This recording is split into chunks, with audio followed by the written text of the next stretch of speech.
The ministers of agriculture from out of Obe to Mahmoud now, one of the issues I discussed with them personally is to go and get the gazettes of First Republic, especially from the northern states.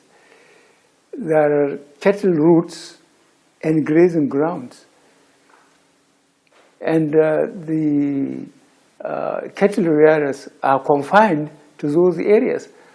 Those that go outside that one are arrested, and farmers are encouraged to come and lay their claims. If they don't have the money, their cattle were sold, and the farmers are settled. So we said we have to go back to the system again to try and make sure that we prepare the grazing areas, arsdams, windmills, even veterinary departments, so that the herders don't stray into people's farms and into the towns and so on. So really, we are working on that. What in your mind do you think can help bring a lasting solution to these issues, herder crises and the issues of banditry?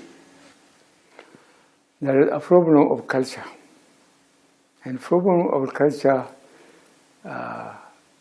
you have to study it to understand it. The life of normal herders, the ones with a lot of kids, they depend entirely on them. They sell the milk, they sell the animals to pay tax and so on, and buy, say, sugar or salt or something. Is their entire way of life. So if those cattle were taken away from them, they normally become very wild, because that's the only thing they know. Is a cultural problem. And the way we do it starts from bottom upwards. The leadership to make sure that the grazing areas and the water points are secure to them. That they don't have to go through some people's farm to go to the water points.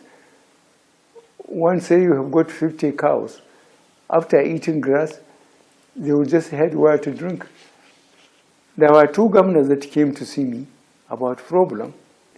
I said, because the herders were in their forests, but the animals were going into the neighboring farms and eating the crop. I said, as far as I know, the farmers and the herders have been coexisting in Nigeria.